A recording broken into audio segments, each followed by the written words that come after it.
Equity shares with differential rights के इस चौथे भाग में आपका पुनः स्वागत।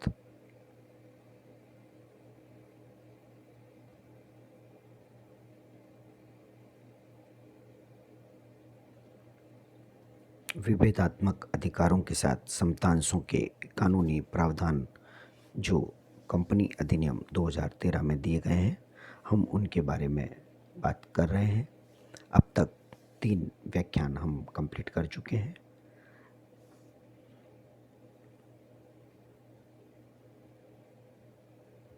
अगला बिंदु है dilution in case of private companies.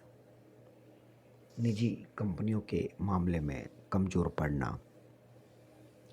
Section 43A(2) in its corresponding stringent rules were mandatorily applicable to both private and public companies as far as issue of equity share capital with differential voting rights is concerned।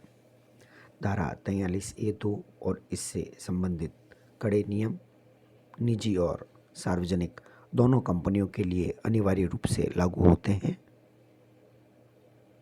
जहां तक मतदान अधिकारों की विभिन्नता के साथ समता अंश पूंजी जारी करने का संबंध है।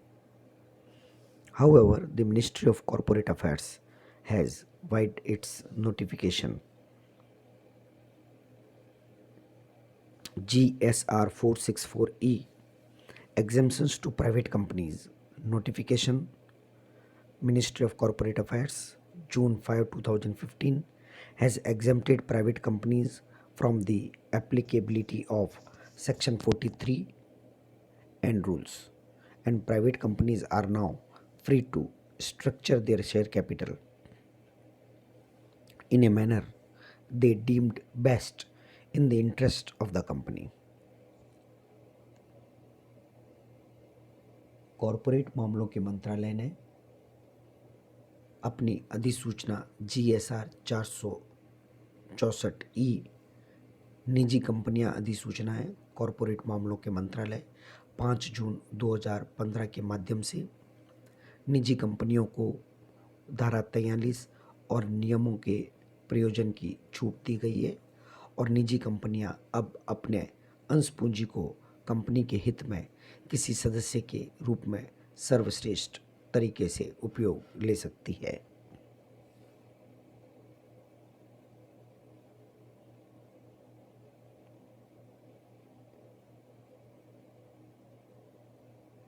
The rule has been essentially diluted to enable startups to structure their financial deals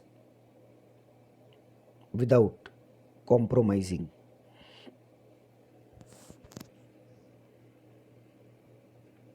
much on management control। प्रबंध नियंत्रण पर बहुत ज़्यादा समझौता किए बिना अपने वित्तीय सौदों की संरचना शुरू करने के लिए अनिवार्य रूप से स्टार्टअप कंपनियों को ध्यान में रखते हुए यह छूट प्रदान की गई है।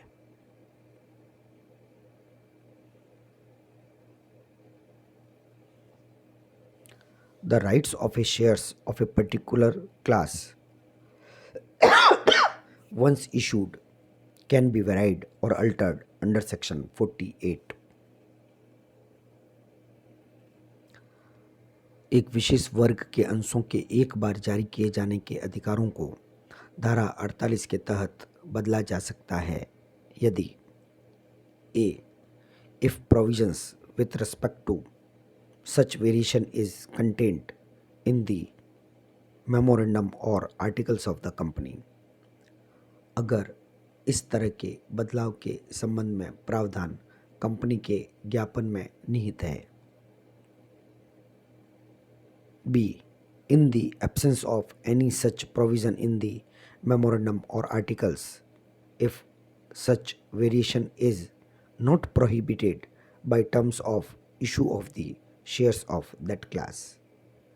यदि कंपनी के अंतर नियमों में या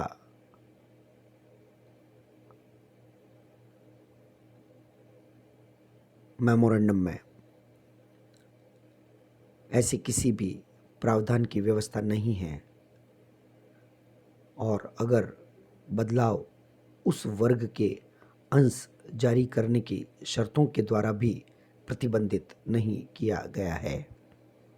However, it would require consent in writing of the holders of not less than 3/4 of the issued shares of that class or by means of a special resolution passed at a separate meeting of the holders of the issued shares of that class। हालांकि उस वर्ग के लिए जारी किए गए अंशों के कम से कम 3/4 धारकों की लिखित में सहमति या अंशों के धारकों की एक अलग बैठक में एक विशेष प्रस्ताव के माध्यम से सहमति की आवश्यकता होगी।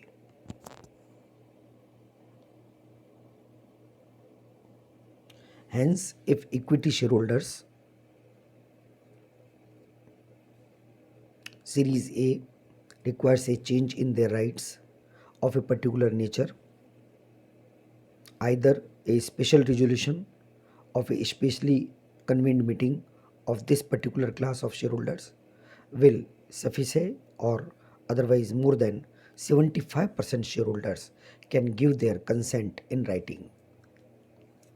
इसलिए यदि समता अंशधारकों की श्रृंखला में किसी एक विशेष प्रकृति के उनके अधिकार में बदलाव की आवश्यकता होती है तो इस विशेष श्रेणी के अंशधारकों की विशेष रूप से बुलाई गई बैठक के विशेष समाधान को पर्याप्त होगा। अन्यथा 75% से अधिक अंशधारक लिखित रूप में अपनी सहमति प्रदान करेंगे।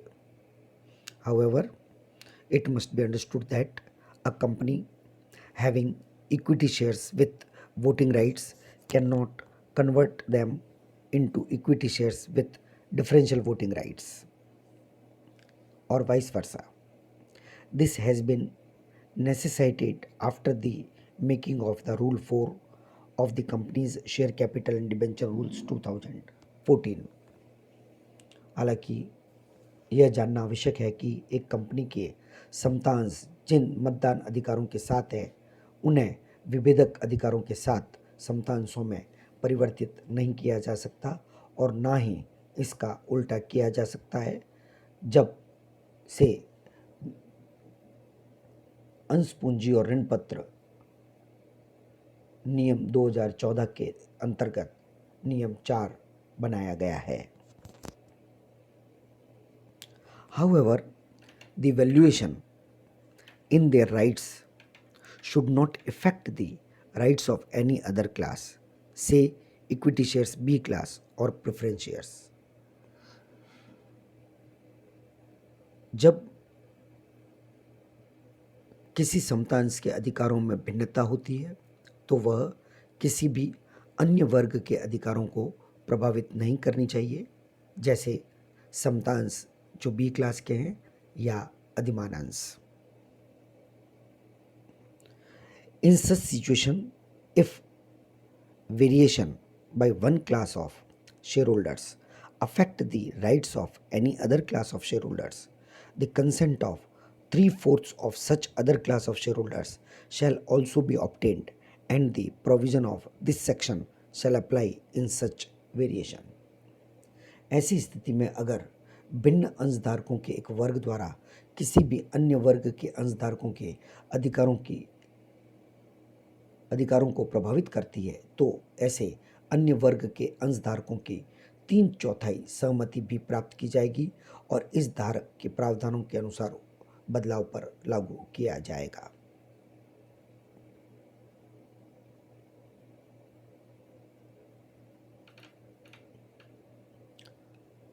प्रोटेक्शन ऑफ माइनॉरिटी शेयरहोल्डर्स, अल्पसंख्यक अंश धारकों के खंड की सुरक्षा। If a particular class of shareholders wants their variation of rights, 75% shareholders can achieve the purpose।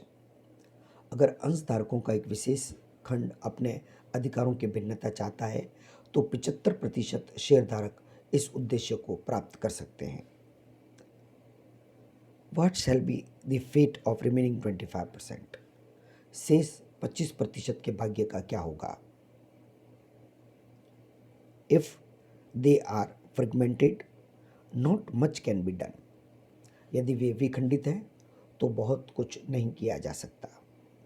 But if the holders of not less than 10% of the issued shares of a class did not consent to such variation or vote in favor of the special resolution for the variation, they may apply to the tribunal to have the variation cancelled, and where any such application is made, the variation shall not have effect unless and until it is confirmed by the tribunal। लेकिन अगर किसी विशेष वर्ग के द्वारा जारी किए गए अंश में कम से कम 10% धारकों की इस बदलाव के लिए सहमति नहीं थी या मतभेद के लिए विशेष प्रस्ताव के पक्ष में मतदान किया गया था, तो वे बदलाव को रद्द करने के लिए न्यायाधिकरण में आवेदन कर सकते हैं, और जहां ऐसा कोई भी आवेदन किया जाता है, परिवर्तन तब तक प्रभावी नहीं होगा जब तक कि न्यायाधिकरण द्वारा इसकी पुष्टि नहीं कर दी जाती। इस प्रकार हम देखते हैं कि यदि 10% अंशधारक सहमत नहीं है तो वे ट्रिब्यूनल में जा सकते हैं।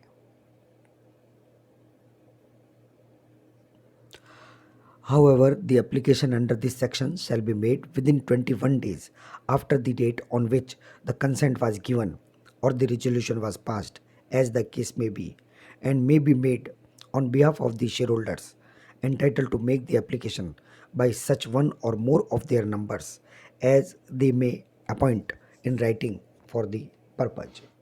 हालांकि इस धारा के तहत आवेदन की तारीख के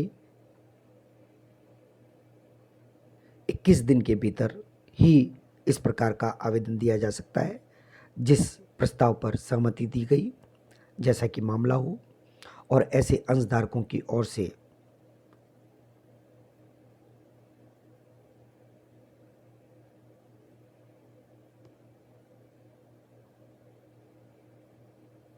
आवेदन देने का अधिकार किसी एक या अधिक सदस्यों को दिया जा सकता है जो लिखित में इस प्रकार नियुक्त किए जाएं।